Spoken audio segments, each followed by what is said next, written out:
I have ones from all three of the original movies. Starting with Star Wars, I was able to get my hands on a vintage Farm Boy Luke figure.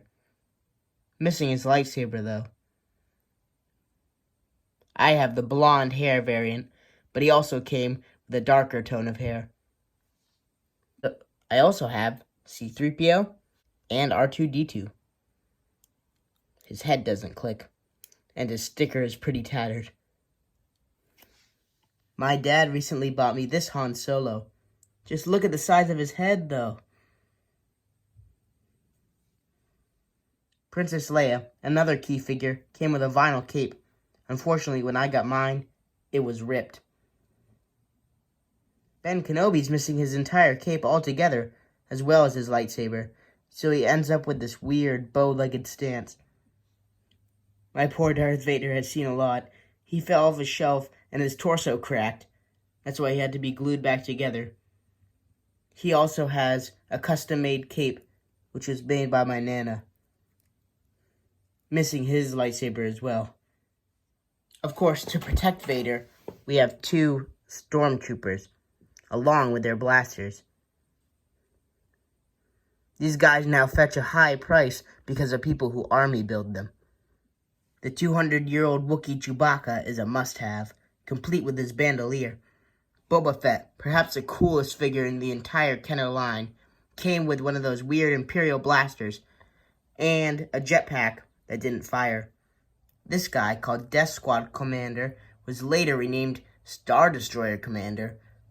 Maybe one of the tiniest figures in the line. This Jawa here is missing his cloak. Death Star droid is sadly one of those figures who suffers from weak limbs and paint chipping. The Gonk droid, who I picked up recently, makes clicking sound when you move his feet. Who could forget the 4 Cantina aliens, including Walrus Man, who looks like he's ready for scuba diving, the red jumpsuit space monkey Snaggletooth, the appropriately named Hammerhead, and the unlucky bounty hunter Greedo. Lastly, Kenner made R5-D4, the droid who blew his motivator. Now we move on to The Empire Strikes Back, starting with the AT-AT driver. I unfortunately don't have a Lando Calrissian, but I do have his aide, Lobot. Sticking with the Bespin theme, I have the Ugnaught, one of those little pigs who played catch with C-3PO. Other than Boba Fett, who you saw earlier, I have 2 bounty hunters from The Empire Strikes Back. The bandaged Dengar and the rogue robot Forlom, or back in Kenner's day, Zuckuss. Hoth Han Solo is another one of my favorites, especially because his working holster. Unfortunately, I don't have his gun. I have 2 rebels from Hoth. 2-1B is one of the most detailed figures, and he comes with a syringe. I like his clear stomach. No collection is complete without Yoda, and here we have the Orange Snake variant.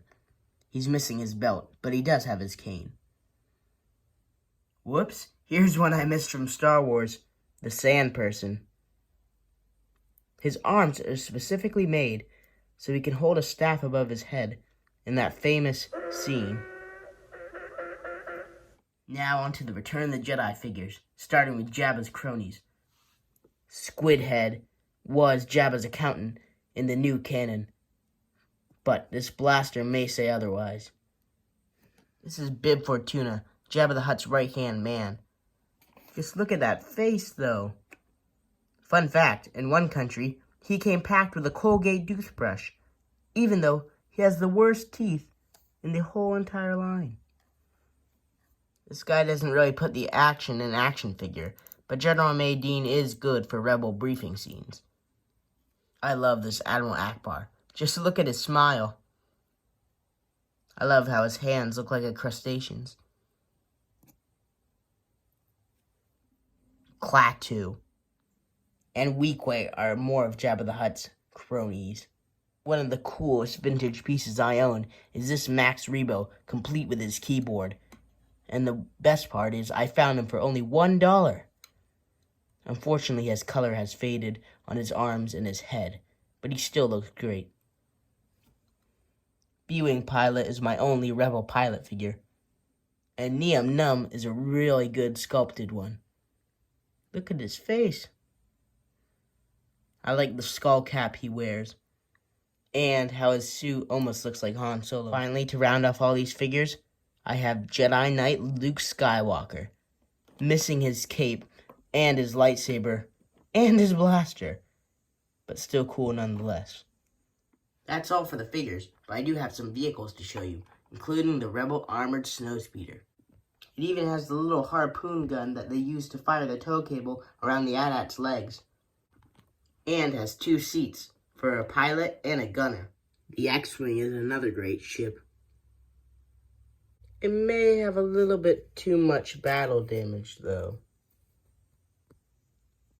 When you press down on R2-D2, the wings pop out, just like in the movie. The AT-ST toy was great. It came with chin guns and side guns, which made a clicking noise. The inside was a little cramped and could only fit 1 figure, unlike the 2 pilots seen in the movie. The coolest feature might have been the walking motion. It was operated by a little button in the back, and could be set to walk or stand mode. The last piece I want to show is this awesome Star Wars Darth Vader carrying case. This is where I got all my original figures in. It had enough space for just about everyone. Even a tiny container to store your weapons and accessories. That's it for today's video. If you'd like to see any more of my Star Wars collection, like my Power of the Force figures, leave a comment down below. Also, leave a like on this video. It would be greatly appreciated. Catch you guys next time.